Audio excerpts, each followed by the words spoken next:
Друзья, сегодня я покажу вам, что можно сделать из кошачьей шерсти. Для тех, у кого дома есть котики, я советую собирать вычесанную шерсть, желательно, чтобы это был подшерсток, и в дальнейшем использовать ее для необычного рукоделия. Нам понадобится кусочек меха, но это, кстати, не обязательная процедура. Если у вас гладкошерстный котик, ну вот, например, британец, то мех использовать совершенно не обязательно. Для мейн-куна я беру вот такой вот мех, он называется искусственный писец, и вырезаю из него каплевидную форму, на которую в дальнейшем буду наращивать кое-что необычное.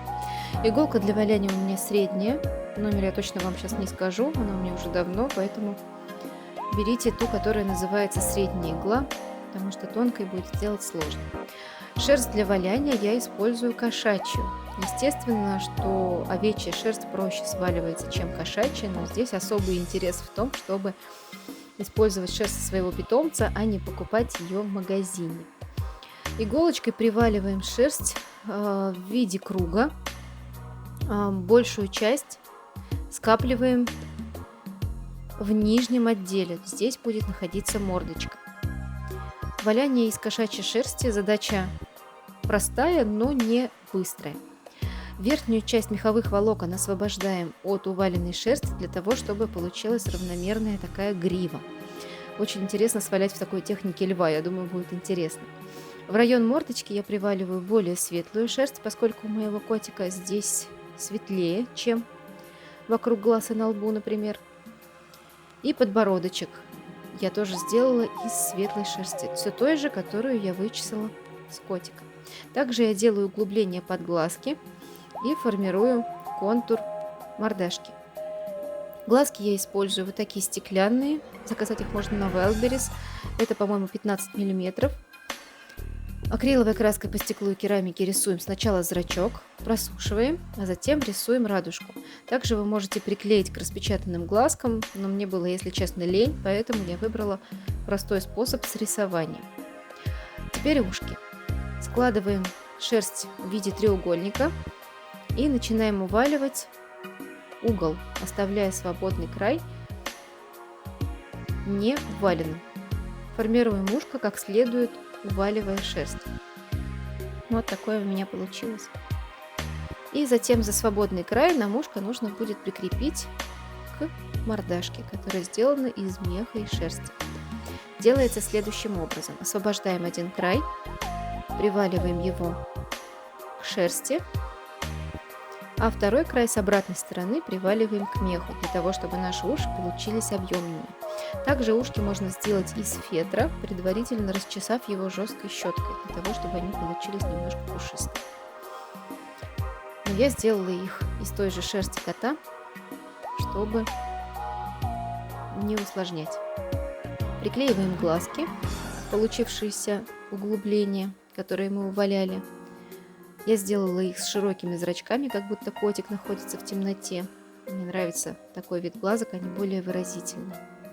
Для того, чтобы сделать нашу мордашку более живой, мы будем делать веки на глазах. На этом я остановлюсь подробно, для того, чтобы вы поняли, как же это именно делается.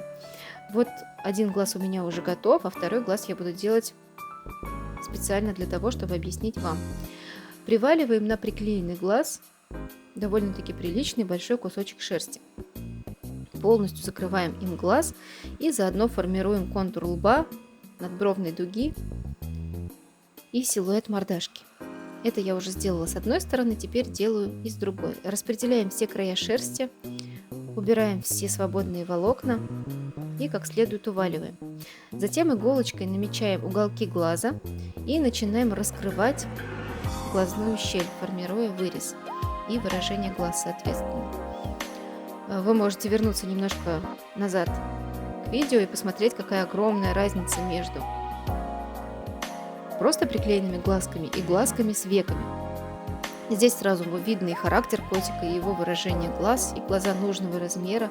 Даже если у вас кабошоны чуть больше, чем хотелось бы, веками можно урегулировать размер. Теперь берем обратную иглу, у меня тоже средняя обратная иголочка, и начинаем выдергивать волокна шерсти, вытаскивая их наружу при помощи обратной иглы. делать это нужно в направлении роста шерсти, как у котика живого, собственно. То есть на щечках в одну сторону, на лбу и вокруг ушек в другую. Обязательно проходим всю мордочку, подбородок, даже носик обратной иголочкой для того, чтобы у нас получилась пушистая мордашка. Также в процессе работы обратной иглой можно обычной иглой уточнять разрез глаз, как я только что сделала на видео, для того, чтобы у нас ничего не скосило. После проработки всего прочесываем нашу игрушку как следует щеткой для котов или же зубной щеткой. Мне удобнее делать это зубной щеткой, потому что она делает это аккуратнее. Все-таки материал очень нежный и требует аккуратной с ним работы. После того, как мы все прочесали, начинается стрижка. Прежде всего стрижем нос, область вокруг глаз и область щечек и подбородка. Смотрим на нашего живого котика и повторяем количество роста шерсти, как на живом котике, на нашей маленькой портретной модели.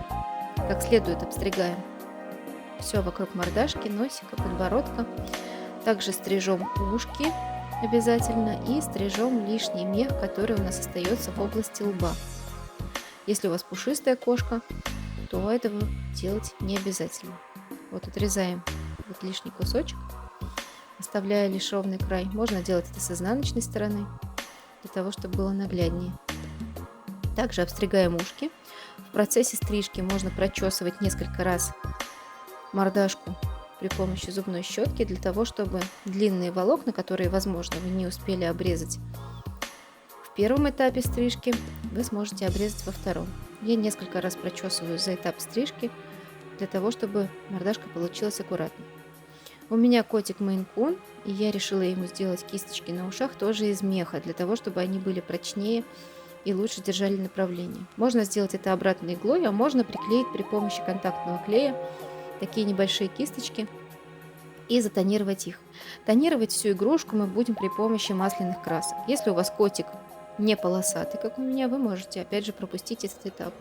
У меня рыжий Мейн-кун, и мы будем наносить на него полосочки, тонировать носик, щечки, кисточки на ушах и сами ушки. Делается это несложно. Предварительно нужно масляную краску выдавить на бумагу, для того, чтобы ушла лишнее масло. И наша игрушка не получила большую порцию этого связующего, а получила лишь пигмент, который плотно погружается в шерстяные чешуйки, которых на кошачьей шерсти предостаточно. Первый этап тонирования – это тени и объем. Носик вокруг глазок, и только потом мы начинаем намечать полоски. Смотрим на живого котика и повторяем его окрас, для того, чтобы у нас получилась точная копия живой мордашки. Процесс этот очень увлекательный, лучше не спешить, делать несколько слоев, тогда цвет получится насыщеннее, а тонирование получится более контрастным. Не забываем область вокруг глаз проходить темными оттенками, для того, чтобы придать взгляду такую живость и живые тени. Даже если у вас котик однотонный, то вокруг глаз и вокруг ротика обязательно пройдитесь темными оттенками того же цвета. Также я тонирую кисточки на ушах, у моего котика они темные, и внутренний край ушка. Как следует втирайте масляную краску, распределяйте ее ручками, распределяйте пальцами. Также можно в процессе тонирования прочесывать игрушку, для того, чтобы распределить пигмент. Нижнюю часть белого меха я также окрашиваю кисточкой, для того, чтобы придать мордашке объем. И у моего котика белая грудка, но с плавным переходом в рыжий. Можно взять цвет меха, соответствующий цвету шерсти вашего котика. Масляная краска легко распределяется по шерсти, легко распределяется по меху, создавая плавные мягкие тени, поэтому игрушка получается объемной и практически вот такой вот живой. Для того, чтобы сделать носик, я использую холодный фарфор самоотвердевающий. У меня марка Modern Clay, но вы можете слепить как из полимерной глины, так и, например, свалять из цветной шерсти розового цвета, как у меня. Я наношу клей ПВА прямо на игрушку и леплю носики непосредственно на самих мордашках. Для этого небольшой кусочек полимерной глины я разминаю и прикладываю на то место, где смазано клеем ПВА. Нужным по размеру и форме стеком формируем носик, углубление и форму его поправляем прямо на мордашке. Это очень удобно, потому что запекаемая глина вам такой возможности не даст. Придется лепить носик отдельно и затем подгонять его под мордашку. Обязательно тонируем внутри ноздрей, тонируем вокруг рта, тонируем сам носик. Опять же, возвращаемся к живому котику, смотрим, как у него там все устроено. Это очень удобно, когда у вас под руками живая модель. Прокрашиваем область вокруг носа и добавляем точечки и углубления для усов. Какой котик у нас может быть без усов? Правильно, никакой. Усы здорово оживляют игрушку, придают ей объем, живость, поэтому обязательно делайте их и не ленитесь. На кончик иглы я беру всю ту же масляную краску и прохожусь ею по всем щечкам. Смотрю на живого котика и считаю точечки. Теперь усы. Усы я делаю из обычной лески, но можно взять и конский волос. Он более натуралистичный. У меня, к сожалению, не было подходящего цвета, были только черные усы, поэтому я решила сделать их из лески. На кончик наносим контактный клей, ждем, чтобы образовалась небольшая капелька, и вставляем усик в получившееся углубление.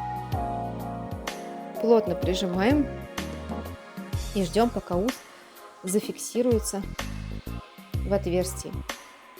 Контактный клей держит усы довольно крепко, вам не придется их потом собирать по полу, потому что они держатся очень-очень уверенно. Не забываем про вибрисы и про обратную сторону. Я приклеила, а потом пришила обычный фетр и основу для брошки, потому что этого котика я планирую носить в качестве украшения на шарф или на теплый свитер. Вот такой милашка у меня получился. Вы без труда сможете повторить то же самое у себя дома.